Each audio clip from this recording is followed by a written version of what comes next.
Mali, alam mo, kapag bumalik ako sa mga laalang pagkabata ko sa probinsya, parang kahapon lang ang lahat. Yung simpleng buhay, yung bang mga bagay dati, Madi, na hindi mo pinapansin pero ngayon, namimiss mo na. Madi, tuwing umaga, gigising ka sa tilaok ng manok at hindi sa alarm clock. Tapos paglabas pa ng bahay mo ay mararamdaman mo agad ang labig ng simoy ng hangin at amoy na amoy mo ang halimuyak ng mga bulaklak at damo na basa dahil sa hamoga. Yung tipong hindi mo na kailangan magmadali. Dati, yung bang walang cellphone na hawak-hawakan, kundi pamalo lang ni nanay kapag late ka ng gumising. Tapos, dediretso ka na lang sa taniman o kaya sa bukid. Yung tipong mag-harvest ka na lang ng prutas o gulay, mga kaibigan.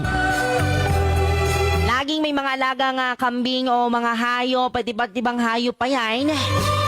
Kaya bago pa man makakain sa agahan ay kailangan mo munang unahin na pakainin ang mga alagang hayop na manok at baboy.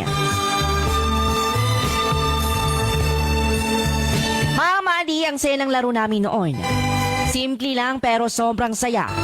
Yung tipong naglalaro lang kami ng tago-taguan sa may damuhan o di kaya gagawa kami ng mga baril-barilan gamit ang mga sanga at puno ng dahon.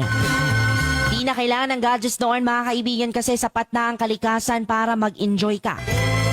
Pagdating mo ng hapon, mag-uuwian ng mga tao galing sa bukid at ang mga kapitbahay, Madi, na halos magkakasabay na kaming maghapunan at sabay nang magkwentuhan hanggang sa aabutin ng dilim. Yung tipong kahit simpleng buhay lang sa probinsya, dama mo ang saya at katahimikan.